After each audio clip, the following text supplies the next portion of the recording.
folks, grab a seat and pour your drink neat as Whiskers and Whiskeys presents Tales of the Trophies, the Big 12's greatest rivalries. I'm Mike with EJ. How's it going, pal? I'll be honest with you, a bit tired, Oh little tired. yeah. You seem a little tired. We had a little bit of pre-pod chat. You seem a little exhausted. What's going on, man? Yeah, just young kid, and she's had a rough stretch of just not like rough, terrible, but waking up in the middle of the night the last few days in a row. Ah, So it's kind of catching up. But you know what? We're talking college football. We're talking about this beautiful weekend that's that's right. coming, and that Bring it back. that's just starting to bring Bring that it back. dopamine up a little bit. There you go. There you go. There you go. I'm Yeah, trying. So for all the listeners, if I'm not bringing it today, just please excuse me. But this has nothing to do with the trophy, or the rivalry we're talking about today. If my energy level is a little lower than normal, it is that's just all right. Sorry, I've a I, little I've sleepy. had I've had a headache like all day. I think I need to start eating breakfast because I traditionally skip breakfast. I think I'm gonna need to start eating breakfast, get something in my tummy because I don't know. I had like a headache all day. It just did not go away. So feeling better now. Took a shower, feeling good. Had a nice little evening after I logged off work for a little bit. So yeah, so we're gonna bounce back. We're gonna bounce back, but Yeah. yeah, is what it So we is. have let's see here. I mean, only have 5 more weeks in the season. Yes, teams are 7-0. Am I right Six in more that? weeks. 6 more weeks in the season because this is week 8. There's buys So that there's teams have. 13. Okay. 13 weeks total. Okay. Yeah. It just seems like it's just flying by here. Our pick'em challenge is getting kind of close, but not. Like, I know I had a terrible week last week. And I'm starting to slip a little bit, and the leaders starting to pull away a little bit. But Yeah. we're all still within striking range, especially with all the biscuit bets this year, which have been the majority of them successful. And there actually is another one tonight that I have not posted yet. But yeah, so it's really coming down to it, and I don't know, I'm proud. I'm proud of everyone that's taken part this year. It's been tough, some of these weeks, really tough. And I think we're all doing a pretty damn good job. I'd be interested to see like what the actual records are, like of the, you know what I mean? Like not just how many points you got, but like your win loss with all the picks. I feel like all of us are, hitting a pretty decent mark. Yeah. I mean, did I hit my last 2 biscuits? I think I did. Right. So that helped. Um, yeah. Picking up steam a little bit here. Some last week, not this past weekend, but the weekend before, felt like a lot of stuff went wrong. And then last week, early games, a lot of stuff, but then things kind of picked up in the evening slate, I feel like. So yeah, it's challenging. I will say, we just recorded our kind of preview for the our mid-season check-in, right? We just did that last week for our predictions, everything. And some of those things I think feel pretty stupid. Putting Penn State in the playoff, I feel kind of stupid. James Franklin just needs to win big games. Guy just can't do it. And I mean, gosh, they really, really could have won that game. Like, I feel like the opportunity was there. Um, just a lot of. I appreciate him being bold. I appreciate him trying to go for it all, but like the way the ground game was working early on, I felt like there was a couple situations where they pulled out trick plays, and I feel like they didn't need to. They could just kept pounding the rock, and with Hamilton, they would have been in really good shape. Um, I mean, you know, you're getting to the point with them though. The stats about how many plays they have of 20 yards or more, forget even 40. It's getting ridiculous. It's so low. They are in the mhm. hundreds as far as all of FBS. It's what's the point of recruiting a 5-star quarterback if you're not going to like let him Open throw the up. ball? Yeah. Like it's getting to a point now where if they continue to keep the training wheels on, if you're a quarterback, why the hell would you go there?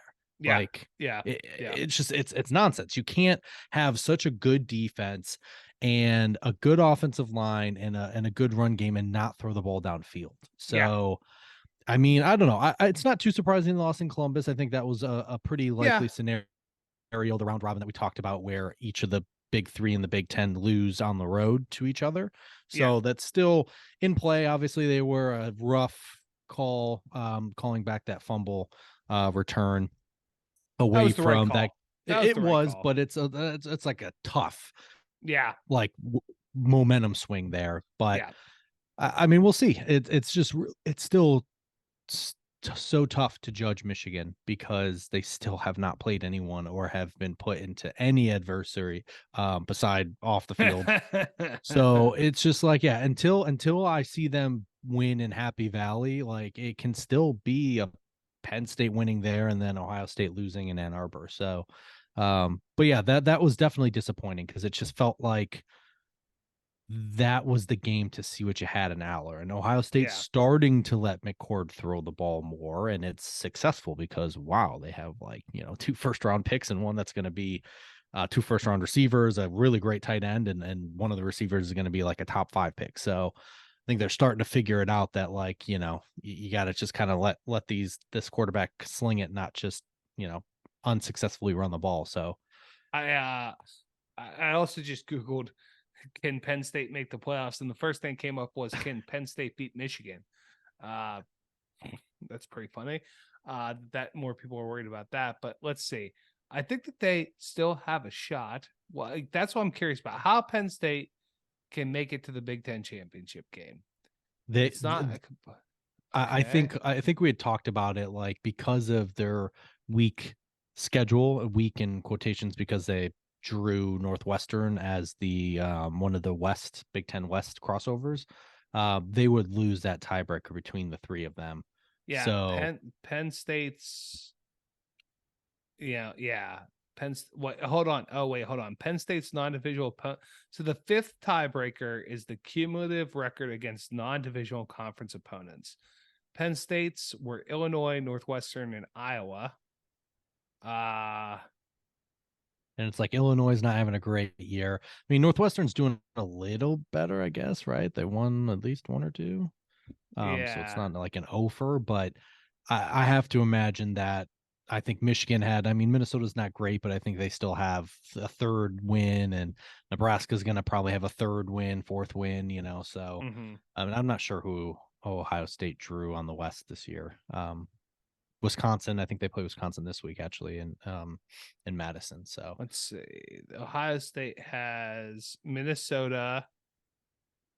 Uh Ohio State has,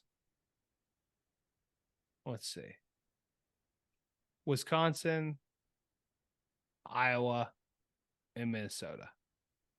that's probably going to be pretty Oh big. wait, The problem is they're in this scenario, they lose to Michigan. So then they lose oh that wait. tiebreaker there. Do So do they have Minnesota? Sorry, I'm having trouble deciphering this. What is this? What is happening? Oh, hold on. No, hold on. Minnesota, they play on November 18th. Wisconsin, they play this week. I don't think they have Iowa. Is Purdue on their side? they're in the West. Yeah. Well, yeah. Depending on who you meant by there, but yes, they are in the West. The West, right? Yes. So it's Purdue, Wisconsin, and Minnesota is who they have. They don't Yeah. have So, Iowa. Yeah. so I think in this, Anyways. for Penn State to make it, I mean, they would probably obviously need to beat Michigan. They would need Ohio State to probably catch a second loss. So then you can try and make that argument that they're the one loss Big Ten school that didn't get to the conference championship game like Ohio State. But in order for that to happen, you need all the other conference you know, leaders and or second place teams to have probably 2 losses. I mean, it's tough. Mhm. Texas now lost Quinn Ewers, so it's arch time. that's going to be probably pretty tough for them Yeah. to How long's to Quinn out for? overcome. It's an AC joint. I think that's what hurt him last time. So I'm not sure, but it's probably not looking great, especially with the way that Washington and Oregon are playing. I mean, even Yeah. Oklahoma, right? Even if they drop one, they're still in a good spot Oh because of God, I winning was hoping that. they were gonna drop one to UCF. I mean, it wouldn't have mattered, but Right. like, yeah, Florida that would be State great. can drop, at least one and be okay. And then the SEC, if it's a one-loss SEC, so it would be a really tough road. It's not impossible because Hmm. a lot of these schools could catch a second loss, Hmm. but it's not looking great. You pretty much have to, with Penn State, you're likely to need Ohio State to get a second loss so that it's just a head to head with Michigan Yeah. in the case that they win, right? Yeah. So Yeah. I We'll guess see. uh, I guess we'll see. But yeah, I mean, it'll be just interesting to see how all of this unfolds. It's still crazy and also great that it's still very much up in the air for any of the four. I don't think there's one team that you can just guarantee at this point in time will be there. No, no, no, certainly not. Yeah. And I mean things got simpler in the ACC too, with Duke losing to Virginia. I mean, North Carolina, or or sorry, yeah, North Carolina losing but to then Virginia. Duke lost to Florida State, which kind of put them Yeah. out of it too. Well, yeah, yeah, yeah. And not nearly as embarrassing. That's like, No, no, no. hey, I told you last week, North Carolina, I poo pooed them having any shot, and you go out and lose to Virginia. And thanks, prove me right. So there we go. But if they get Florida State, it's still not, they're not out of it. They beat Florida State and they're in the championship game. Like, you can still drop the one. I mean, I know it's not great to lose to Yeah, Virginia, and the likelihood that they'll beat, Florida State because of that is, maybe not as high as it was before, but yeah. I don't know. You never know. Well, It's the ACC, man. The ACC goes 1-2, right? Or do they Yeah, have divisions? they scrapped the divisions for this year, I'm pretty Right. sure. That's what I thought. So, yeah, yeah. I don't know. We'll see. If North Carolina were to win the ACC with one loss, I would very much. There are many teams I would put into the playoff over them. So I'll say that. So Okay. Why don't we talk about the trophy and the rivalry? So we are talking about the battle for the Saddle Trophy. And that game is played between the TCU Horned Frogs and the Texas Tech Red Raiders. love it. So, in the spirit of, we've done a ton of Texas things already, again, it's the Saddle Trophy, which means that we have to do rodeo, which you've been to one, correct? Uh What did you go to in Iowa whenever you were in oh, Iowa? that was just some left hand turning, man. That was dirt. That Oh, was dirt track racing. okay, okay. I Yeah, wasn't sure. I knew you did something random in that Iowa. was just some left turning. Yeah, that was good stuff. But I mean, I've not been to a rodeo. I've been to state fairs that like have rodeo components, but I've Okay. not been to a just a flat out rodeo. A little fun fact, Kelly actually has when she went Really? on a girls trip to Houston and went to a rodeo. Damn, that's when you do that. That's pretty fun. Our senior year, junior year, senior year. I think it was our senior year Huh. of college. Damn, I know. that's cool. So let's do a little bit of rodeo trivia. I Let's only got do 4 it. questions this week. And I just couldn't find 5 good ones, so I thought I would just stick to 4. That's all right. That's fine. All right. Question number 1. It's all about quality, EJ, not quantity. That's what I was thinking, and I was a Yeah. little tired. So, question number 1. William F. Cody, also known as Buffalo Bill, created the first major U.S. rodeo and Wild West show in 1882 in what state? Was it A, Texas, B, Oklahoma, C, Nebraska, or D, Montana?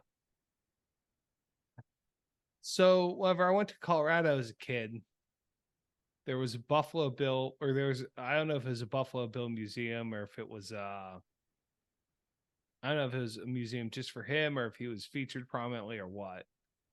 So if you had thrown Colorado in as an answer, I definitely would have said Colorado, but clear it's not here. I mean, given we're talking about TCU and Texas Tech, I want to say Texas, but that feels like the obvious answer. But I also don't want to. Sometimes the obvious answer is the right answer, so I'm just gonna say Texas. That unfortunately is incorrect. That was a red Mm-hmm. herring. It is C, Nebraska. Oh, so I wouldn't have guessed that. Oklahoma was my backup guess, but okay. In North Platte, Nebraska. Nebraska. Now, Huh. there is debate on where the very first rodeo, this is like first US major rodeo. Hmm. There is debate on whether or not it was even in the country. There's quite an argument to be made that the first rodeo was in Mexico, but Oh, yeah, I know. Yeah. So, but the first major US rodeo is credited to Buffalo Bill and Nebraska. works for All me. right. Question number 2. In bull riding, one of the portions of a rodeo, a 100-point score is considered a perfect score. In the history of bull riding, how many perfect scores have been awarded? Is it A, 0, B, 1, C, 2, D, 3? Is there a movie called Perfect Ride or something like that? Or 8 Sec? I don't know. I think there's a movie. Which, if there was a movie, maybe there's just one. This is low. I mean, it's either, you know, not very many. I'll say one. I'll say one. You are correct. There we go. Is In there a nine, movie? there could be. I would imagine so because in Sure. 1991, Wade Leslie scored the only 100-point bull ride in the history of rodeo, and that still stands today. No, there's not. There's the longest ride. Let's see. Yeah. You know what? I'm not gonna Google perfect ride anymore because I might get some websites that I shouldn't be clicking on. So Fair. Okay, question number 3. Rodeo is the official state sport of what 2 states? and this is just fill in the blank. This is just fill in the blank. Which 2 states is it I the guess official sport? I guess an argument could be made for Nebraska given, it started there. But I am gonna say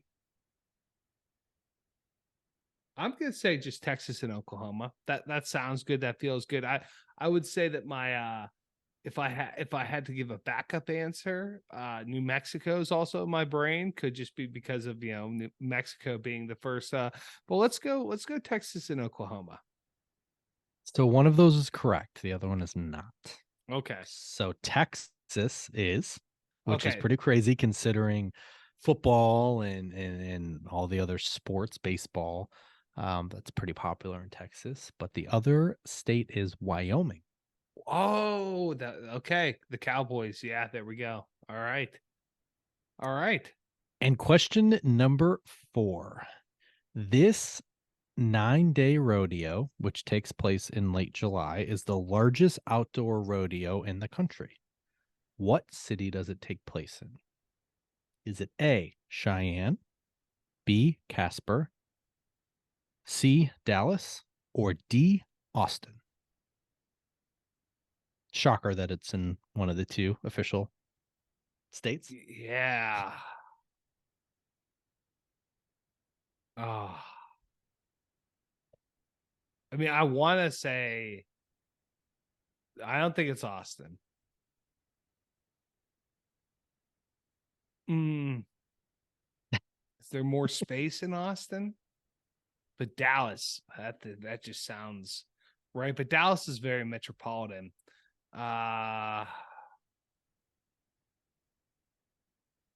have no idea about Cheyenne or Casper, what they're like.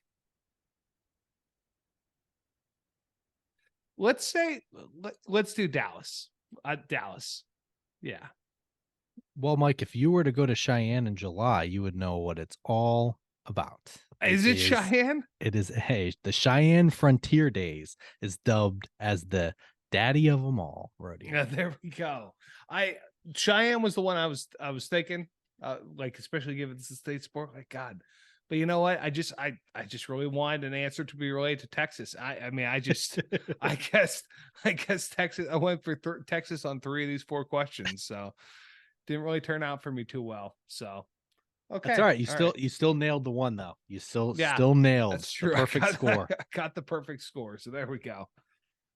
All Oh, right. 1.5 out of 4. Not bad. Not good, but not bad.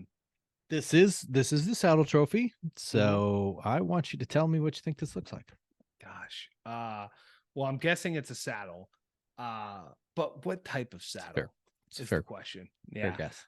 Um, could it be like a bust of like a bronzed saddle? No, I don't think so.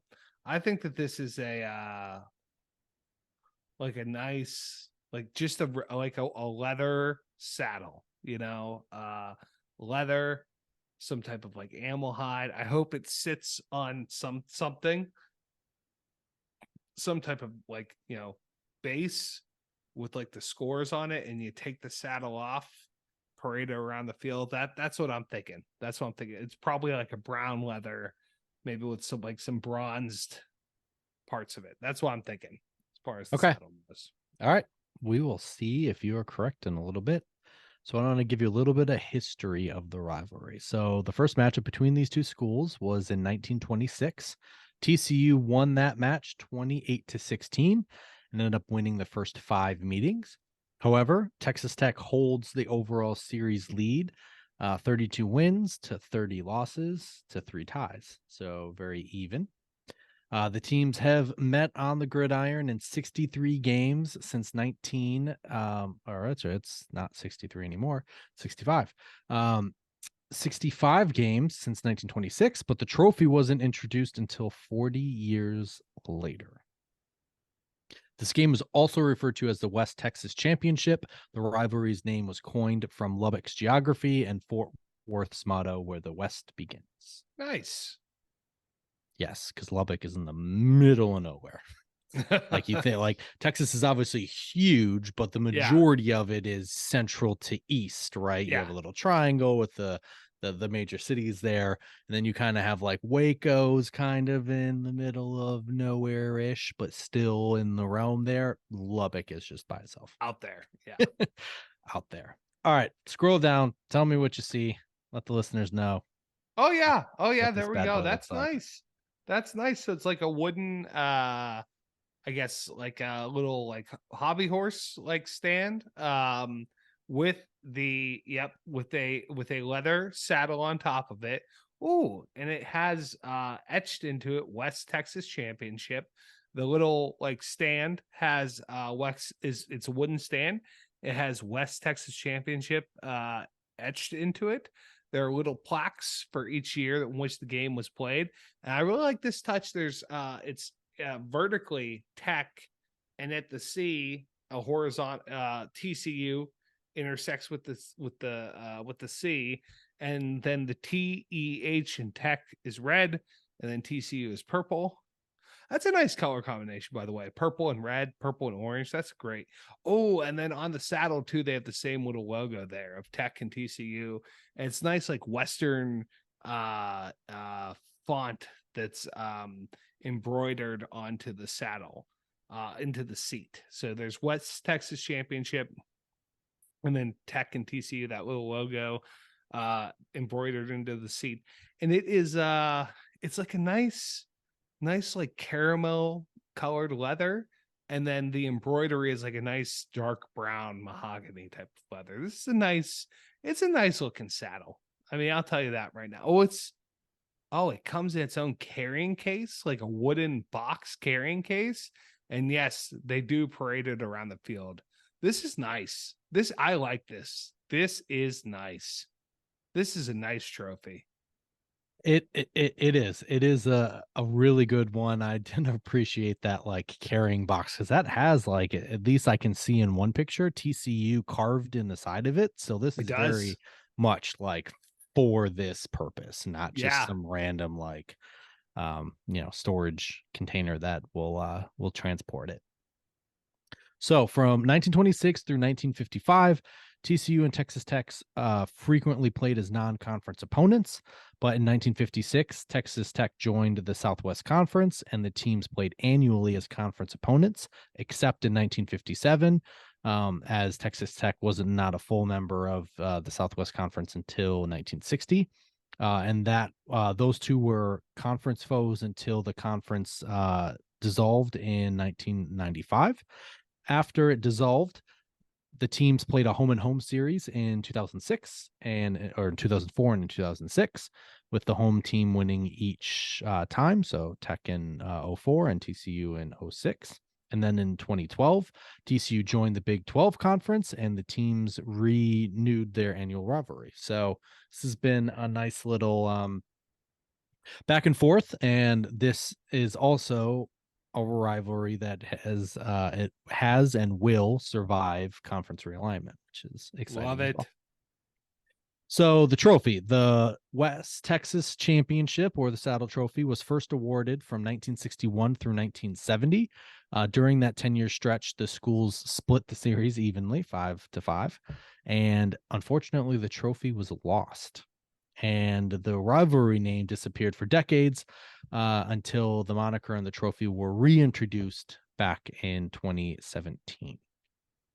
And the new saddle, which is what you saw, and it does look very, very new, was created by M.L. Letty's Boots and Saddlery in Fort Worth. And it sits on a stand that includes, like you said, the logos from both TCU and Texas Tech, and the scores for all of the appearances, all the games that they've played, is represented on the stand. And that trophy plates to equal, looks like 100 years. So they have enough space for about, I mean, what's that math? 35 more? Is that what it is? Yeah, Is yeah. 60, So 65?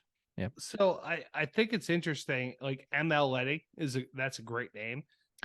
For someone like ML Letty sounds like should absolutely be making boots and saddles in the Fort Worth area. Uh so it was lost, and the rivalry name itself too like disappeared. People are like, ah, well, whatever. It until 2017. Like,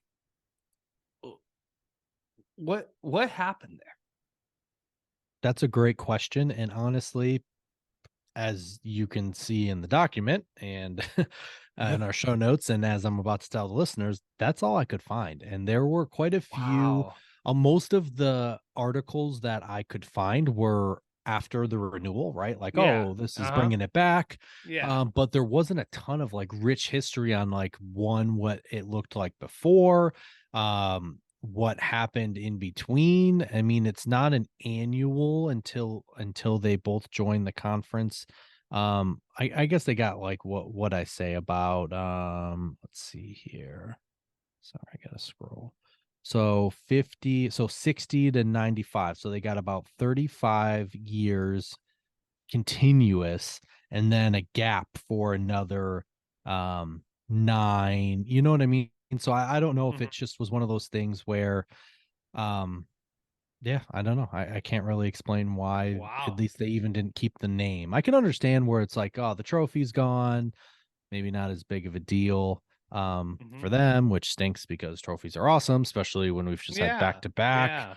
crazy trophies and the Heartland Trophy. Sorry, Iowa won that one and then got robbed in the second Mm. one for the most They didn't. important trophy They we've didn't. had. They didn't. They didn't. They didn't. They did not get robbed. I'm No. sorry, but when Floyd is on the line, Listen. you Listen. can't. You Listen. can't. Listen. You can't. PJ Fleck explained it very well. And Oh, granted, he the happens. winning coach. Hey, Shocker. hey, hey, hey. I was telling someone else this today. Like, if we're talking about like, you know, PJ Fleck, Nick Saban, and Kirk Herbstreit are my North Stars of college football. In fact, if I had to, I would say Nick Saban is lawful good, Kirk Herbstreit is neutral good, and then PJ Fleck is chaotic good. On the other side, we have probably Jim Harbaugh's lawful evil. Um, Ryan Day is neutral evil, and Brian Kelly and Dabo Sweeney are both tied for chaotic evil. So that's kind of how I scale my coaches. So, and PJ Fleck, his explanation is accurate as with the law, as how the rule is written. You can't just people think of a fair catch as this. If you poison or peter a ball and to get away from it, right? And you're doing this, right? Like to get people away from it, you can't advance it. That's how the rule's written. It happened to Tennessee in the Alabama game, and big dumb doofus Josh Heupel's like, I don't know if you saw his interview. They're like, "What'd you think about the officiating?" And he just sat there, not saying anything for 10 seconds. He's like, "Next question. Is that silence sufficient for how I feel? So would your For getting opinion have out been coached different had that not after a 20-7 lead at halftime, and then I just got out coached like crazy. But gosh darn it, these officials, they're just all on Bama. They're all gumpers." it I think your opinion has something to do with the fact that it was like in your game that you cared about as well. Had that not happened in Bama and Tennessee, you probably might be feeling Well, different. I mean, I saw it happen during that game, and then I saw it happen here. And if the rule is that, which I understand the rule to be that you can't poison or peter a ball, then yeah, you I shouldn't mean, be you able to can, you advance just it. can't do the motion, right? You could scream it all you want. You Yeah, just can't yeah, do the you can motion. yell, you can even point at it. You can even point at the ball, but you can't do the get away and then with the hand motion to get people out of the way and then pick up and advance it. I have a problem with two parts of that. One, of all the things that aren't reviewable in college football or in the NFL, that's reviewable ridiculous. Of all the Why things that why should be why reviewable, how is that reviewable though? it is. That's what Like, they did. That's what they went back and reviewed it. So it wasn't just that they but I mean, made like, the call on the how is field. that? How is that? How is that? How do you think that? I'm sorry, I phrased that poorly. How do you feel like the review should have overturned it, I think that or of all, it should have I kept the don't think call it on the should have been field? reviewable. I think whatever was called, which was touchdown, should have been stood. Like, I think that that's ridiculous. Of all the things that should be reviewable and should actually have take the ref's time to get correct, that should not be on the list. So But that happens how often? he ve- he very clearly made the sign. But I'm saying, like, there are so many other fouls or Fair, things okay. that should be reviewable.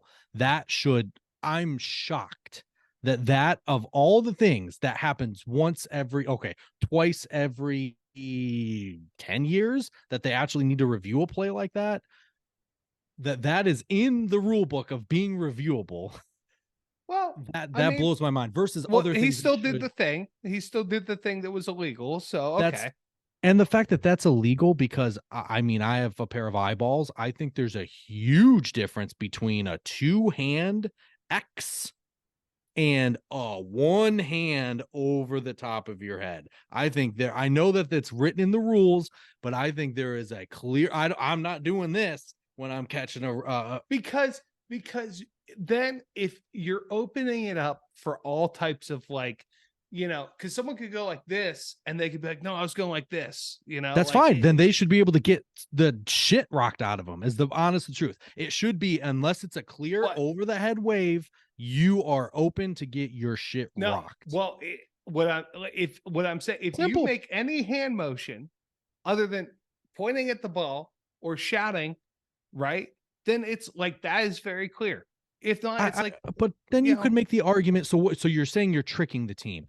Do you trick the team when you if run to the the rule, left if the EJ, ball is to but the kick to the right? if the Like, rule, if you are I'm saying reading the it's a rule book, stupid. I'm if no. well, then That's take it out. fine. Then take it out. If Yes. you're because Yes. if you're reading the rule book, it's like, okay, That's fine. he went That's like fine. this. It's not, Yes. and then you stop playing, then the ball should stay where it is. That's fine. If it's written in the rule book, that's fine. I think, one, it shouldn't be review. I think there should be about 15 other things.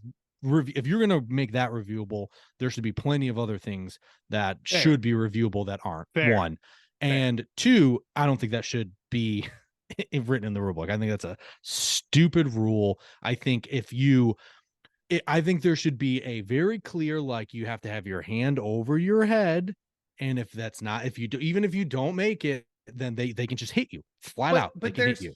but there's so number one, it's a player safety thing because you could light the guy up. Well, hey, you could light the guy up and they could be like, "Oh, I thought he was going like this," and not because they don't always get all the way over. Sometimes they'll just go like this, you So know. make it get all the way over. That would be more acceptable to me than this. I have, you know what a poison call looks like. I don't think if I'm a gunner, I'm confusing poison, poison, poison, poison, poison, poison, poison, poison, poison, But poison with fair catch. it's not just the gunner too. It's if you are like being blocked or the gunner too. If you're being blocked and you're like trying to look at this guy, like if there's someone trying to block you in the way, if you see some type of hand motion, like it's going quick. It has to be very clear. If there's any type of hand motion, that the play will be dead at that point. It can't be like, well, if he goes like this but has two fingers in the air instead of one, it is dead ball. Sorry, I guess I thought these guys were like, top of the line athletes. I can Row the decipher boat, the Sky game. Umako go first. That's what I gotta say, baby. It's ridiculous. It was an electrifying end to the game. And first off, you don't punt to Dijon. He literally returned a fucking punt the week before to win the game against Michigan State. So one, Sky Umau sucks balls because they shouldn't have punted to him anyway. And two, you should be punished for that. Like, it's ridiculous. Give me a break. No, Tackle him. Tackle him. no. So you're telling me that everyone on the field, rule is that every player on Minnesota went, that was a fair catch. Yep. So everyone stopped playing, right? No, I'm not no saying one that. tried to I'm not saying that, but the rule is the rule. If it's a stupid rule, they'll change it next year. It's a stupid rule. Well, and it should not be reviewable. They didn't call it on the field. If the refs weren't good enough to, the refs didn't even see a problem with it. So I'm sorry. When the refs they clearly on the field, did. They clearly did because they reviewed it. New York did and said, "Hey guys, you done fucked up." The problem is that the ref should have blown the play dead. The ref should have blown the play dead wrong. And not even let that play happen because that's the problem. They didn't get it wrong. They got it right. They went back and they reviewed and got it right. No. There's a difference between someone calling in just like all of like, give me a break, pass interference, defensive holding. I mean, I can go with roughing the passer. There are so many intentional grounding that aren't reviewable that should be reviewable when they fuck up. I agree with you. I'm fine with this being but reviewed. This one is. I'm fine with it. Fine with it being reviewable. Ridiculous. It is what it is, man. Rules rule. It's ridiculous. Anyway, well, then, that was a terrible ending to a fantastic finish. I enjoyed it for the amazing trophy. And when PJ Fleck ends up taking over for Michigan, Floyd and Gold, 6-6 besties. Once like Harbaugh gets kicked out of the league, there it is. Floyd and Goldie, besties. Yeah. I love it. Doesn't deserve to be there, but that's fine. Well, barbered. Well, him and his stupid vests. All right, you just blown the play dead. Yeah, exactly. The refs stink. They didn't even know the rules. It had to be someone else that was like pulling out the rule book and going to page 999 where it says, "Oh, by the way, it's this rule," and then we can review it. Well, nonsense. It happened in another game that day, so it's pretty common. People should read the rules more. That's clearly Saban PJ's teams do. So yeah, is what it is. Anyways, rankings for the trophy. Yes. I'm glad we fit that in there. Okay. Gosh, Sal Trophy. Big 12 is bringing some heat. I want to start by saying that Big 12 is bringing some heat, maybe better trophies than. Are we gonna have to tier the conferences? Because they're like the highs of the Big 10 are great, but they are beating the brakes off of the SEC in my opinion, and it's pretty close for them in the Big 10 at this point. I mean, at this point, I feel like we have to rank writers, the media and the journalists for the Big 12, because you guys have done a shit job of really selling what these trophies mean to the schools. Mm-hmm. Big 10, I can pull up probably 12 out of the 21. First off, just the every game, pretty much every game beside the game, which is ridiculous, but we might be able to change that. That has a trophy. Everyone has a trophy, and everyone has a rich history. Every one of them, even the new ones, even the ones that were created from fans messing around with a mascot, right? Yeah. All of them have a rich written history. Big 12. No one writes about it. You guys need to step up your game. It's ridiculous. Yeah. Because You are right. This conference should get so many flowers for the trophies that they have within it. Yeah, And it is a goddamn shame that they don't get highlighted appropriately. I agree. I agree completely. All right. So looks. I mean, I really like it. I'm gonna give it a 5. I mean, I love the saddle. I love the embroidery. I love the stand that's on. I take it off, carry it around the field. Like, there's no need for it to be like super heavy because it's a saddle, and like it is what it saddle trophy sure is, right? Now, that being said, so that I'm not people don't accuse me of just being some type of super soft on these trophies. History 1. I think it's ridiculous that they lost the trophy in 1970 and they're just like, whoops. It would be a 0 if not for the fact that they at least brought it back, right? And they put some good effort into it. So 1, just bad, bad job, Texas Tech and TCU of the 70s. Bad. Good, good job bringing it back. As it should be back. It should never have been lost in the first place. Rivalry itself. And both have good teams, explosive offenses. Don't know how hated the rivalry is, right? Because like TCU, we've talked about them already. They have some other rivals that it's pretty clear they're trying to go against. And Texas Tech, I don't know. I mean, who's I guess they obviously, them in Texas, but they're not Texas's premier rival. Maybe they're I think they're like, Baylor's, okay, but there's not a trophy. what's that? I think they're Baylor's, but they're not a trophy. I think that's a Mm. pretty heated rivalry between Texas Tech and Baylor. I for some reason associate Texas Tech and Oklahoma State too. Maybe it's just because of Red Raiders and Cowboys. But are they? Do they have a trophy? Potentially, I don't. I remember what the trophies are that we have left. I don't remember who participates in all of I them. got a good idea for that trophy. That gunslinger trophy. Like that's what they should have a rivalry game. It should be called like the gunslinger trophy or like high noon at the OK Corral or something like that. Like that would be a great name for that rivalry. And you just have a couple gunslingers going at it. That would be awesome. Got some I mean, trophy ideas for that too. yeah, I mean, I can actually just answer this question for you. But I'll as you're searching that for the rivalry itself, we'll go with a 3 because I think that clearly there's something there. The West Texas what's it called? What's it called again? The West West Texas Championship. West Texas Championship. That's pretty good. We'll put it at 3. Competitiveness. I mean, gosh, from year to year, right? Texas Tech and TCU, they're like, it's always something. Texas Tech's one of those teams that's always feisty, and TCU's been pretty solid for the past several years. So it's always, especially if it's in Night and Lubbock, you never count them out. So I'll go with 3.5 on the competitiveness, and we'll call this a mid tier. We'll call this a mid tier. Love the trophy though. Love the trophy. Some of the things surrounding it could be a little bit better. Just not as good as I'm just comparing it to other Big 12 rivalries and things like that. And it's got to be in the mid. So, what you got, pal?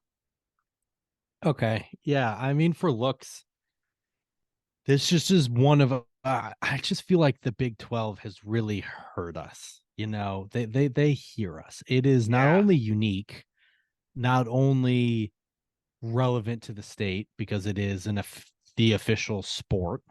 Mm-hmm.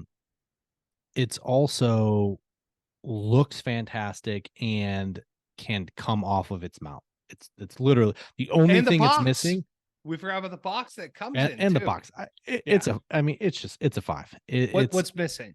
What was the only thing that's missing? Just a way to use it, I guess. Like, I think it would probably be weird to saddle up a teammate, but I think that's about the only thing, like a hat you can wear or whatever. Some of the other stuff you can yield or whatever the situation might be. The kicker gets to ride around on the nose tackle Right. around the stadium. Yeah. And maybe it does happen, but I think that's it. I would say the history, I'm with you. I'm gonna go like a 1.5, and it's just the fact that like they lost the trophy and then had like a solid 30 plus years of being conference foes and playing Mhm. annually. And it's like, how did you not think to that? Just made me think that and again, don't kill us here, Texas Tech or TCU fans. Please just enlighten us. We're ignorant to this I want a clearly. good reason. The score can be changed, but I want a good reason as to why we didn't put the time and effort in for 30 effing years Right. to That makes bring me back. think like the fans don't value the rivalry, Yeah, and I don't know that that's factual. That's just yeah. based on the evidence we've seen, based on our Midwestern love and the fact that that is the birthplace and like the holy grail so far of college football trophies. Like they don't mess around. Like they need No, it, they want it, and it just seems like maybe while the football and the games are very important, clearly in Texas, the trophy in this case felt lost, and that's a shame you're because I telling don't me care what it looked like the first time. It still would have been awesome. you're telling me two teams in Indiana can carry around a dumpy old bucket for the better part of a century, Yeah. and you guys can't hold on to an effing saddle Yeah. for 30 years? You forget Yeah. about saddle? Unexcusable. It's not, Inexcusable. it wasn't even just, Inexcusable. yeah, it wasn't even just 30. It was even more than that. Like that they had lost it. What I say? It When was I say they 70 lost it? to 17. So it was what? Wait, hold on. Is it more than Almost that? 50. 50, 47 years. We can't Yeah. do math on this podcast. 47 years. Yeah. Full, Yeah. half a And, century. and 30 of it you were like playing on it. It would be different if you were playing sparsely fine. You were Yeah. conference foes for 30 of those Half years. a century. You Yeah. forget about a Yeah. trophy, Yeah. and two teams in Indiana are carrying a basketball state, are carrying around an effing dumpy old bucket. Yeah. Shame on you. Shame on you, I agree. Texas. So for the rivalry, I again, like we don't have a ton of information. I'm gonna go 3.5, just based on it should be lower based on what we have, but I just want to believe that two schools in Texas that have been conference foes for 30 years and now were enough, wanted the game enough to do a home and a home after that, and then now they've been conference foes again for 11 years. Like I just want to believe that it's got to mean something, right? And Yeah. I Yeah. can't tell you off the top of my head who the others top rival would be. I think Baylor's one of their two. I really think it's Tech. But again, like it's just the fact that I don't know that. Mm-hmm. I don't want to completely tank that rating. I want to say 3.5. Mm-hmm. I hope it's closer to a 4.5, but just don't know. Yeah. Competitiveness, I mean, the numbers are pretty even. I'd say recently, TCU's won, let's see, 1, 2, 3, 4, 5, 6, Quite a few. 7 of the last 9. Mm-hmm. I guess okay, we'll go back to, yeah, so they've won 4, 5, 6, 7 of the last 11 since they've been in the Big 12 together. So Mm-hmm. TCU's been a little bit, but still that's not terrible. And a lot of No. these games, it's like TCU won 55 to 52. We've had some overtimes, 31 to 33. So a lot, 24 to or 34 to 24. So a lot of these have been close. So I'm gonna say competitiveness, we'll say 4. I think it is pretty competitive. I mean, it's dead even in the series, and even recently, it's been pretty even here as well. Um, and then overall, I mean, I want to put it in the top, but I think because we have too much information missing, I mean, it's looks wise, it's there clearly. Fives are at the top, but I'll put middle as well. I'll put it on the middle to upper tier. But I think we just need more information. And please, if you're listening here, I mean, I don't know how many listeners we have in Texas, but please let us know what this means to you if you're a fan of one of those two schools. Any kind of additional history, because it was just really hard to find just how intense this rivalry is. And I want to believe that two schools in Texas, you know, hate each other, right? Like Yeah. I want to Yeah. believe that this is more than what's been reported. And if you are just by any chance someone like in the Dallas or Fort Worth news or whatever the hell it is, or in Lubbock, like please hunt this down and Yeah. please write an article outlining the history of this wonderful trophy because it is We awesome. we want to believe.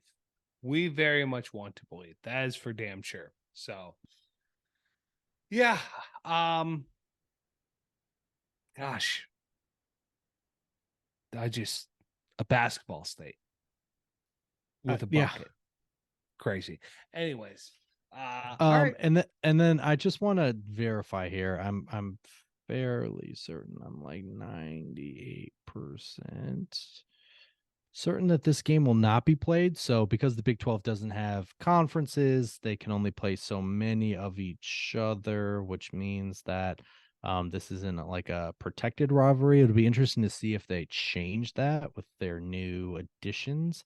Mm-hmm. But I'm like 90% certain this game will not be played this year. But just let me double check Yeah, this has real. been a pretty long episode because of the tangents that we've gone in onto. I will say that I just looked at the time. Boy, we really covered some ground here. I will say, as you're looking to see whether or Yes. not it's played this year, Oh, um, son of a bitch! It is.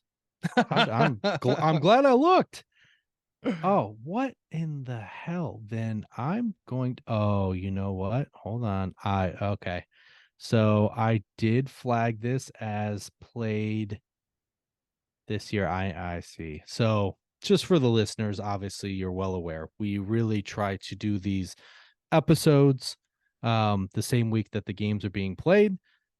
In this particular case, this game is trumped by a little game called Bedlam, ah which will be the last Bedlam for ah the foreseeable future next week. So this game will be played next week. So not this current weekend of taping. It will be played just so I give you guys the information. So it is on Thursday. Oh, Thursday. Maybe a little biscuit ooh play here. Thursday, November 2nd. It is a 7 o'clock game in Lubbock on FS1. wait nighttime in Lubbock. That's gonna Uh be a hard one to pass up. what's the spread? That's gonna be a hard one to pass up. Putting a Come couple on. dollars on. Oh boy. Yeah, so okay, I'm glad I found that because I that makes sense. That obviously I know why I didn't put it that weekend. I just usually denote that in the spreadsheet I make at the beginning of the season, but I did not denote that it was But you're tired being played. tonight, so you know I am, but that's I was aware enough to double check, and I'm glad I double checked. So this game will be played on November 2nd, Thursday night game in Lubbock.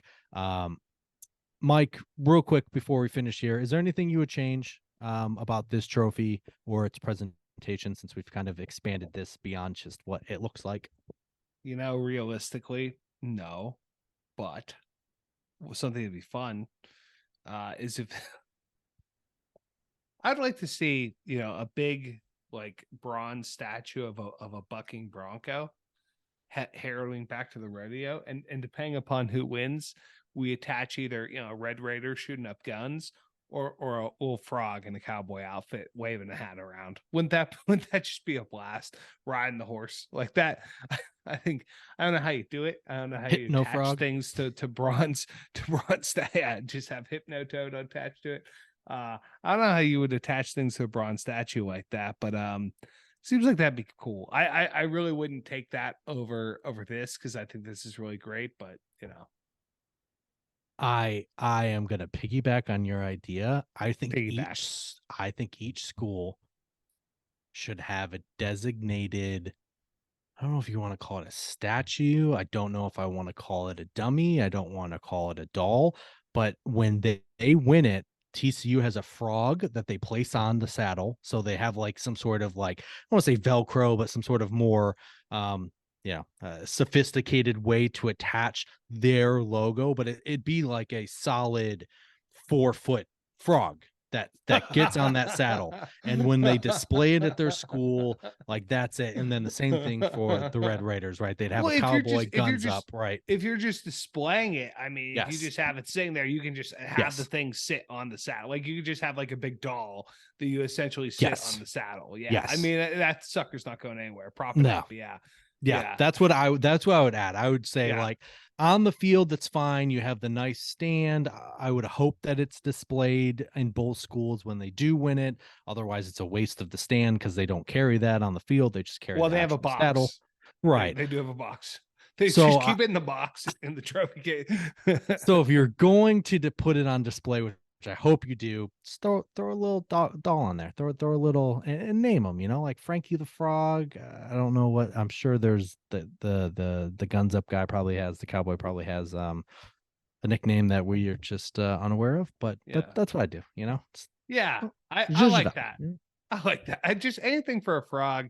The Masked Raider is his name. Okay. Or I'm sorry. Well, so they have the Masked Raider, who's a guy, like an actual person, a fella. Who he's the one that rides out on the horse at the start of the game. And then there is Raider Red is their guy that kind of looks like Yosemite Sam. So yeah, you have a big doll of Raider Red and toss him on there. And then Hypnotoad can like be dressed up as a cowboy and toss Hypnotoad on there. I mean, like Hypnotoad, you could like really do some like trippy glass with some lights and like have him actually like hypno, causing seizures. I'm in. All right, we've kept you guys here way too long. University, the hospital after the most recent win over the Red Raiders. Right. Oh, did TCU win the saddle trophy? Well, you know, we've had about 10 kids. Let's check the Dallas Fort Worth hospitals. Right, 10 kids hospitalized with seizures because of Hypno Frog on the saddle. Yeah, see, I mean, this writes itself. This is a good one. This is good. I'm gonna slap the muscle on this episode. This is a good one. And that's gonna do it for us this week, guys. Follow us on Instagram at whiskers.whiskeys, and please subscribe to our YouTube channel. Also, don't forget our Saturday morning pick'em posts. We are well over halfway, nearing the end. It is going to be a tight run, and really because of our risk it for the biscuit bets, no one's out of it. Anyone can really have a big week or a bad week depending on if you risk it. So also check out our new website, whiskerswhiskies.com. That's where the college football preview bracket is. If you want to reference that, we will revisit it for a second time after the conference championships. And also that is where our ultimate sports travel log is located. So join us next week when we talk about Bedlam for the last time in the foreseeable future. For Mike, I'm EJ. Always remember, too much of anything is bad, but too much good whiskey is barely enough. Cheers, boys.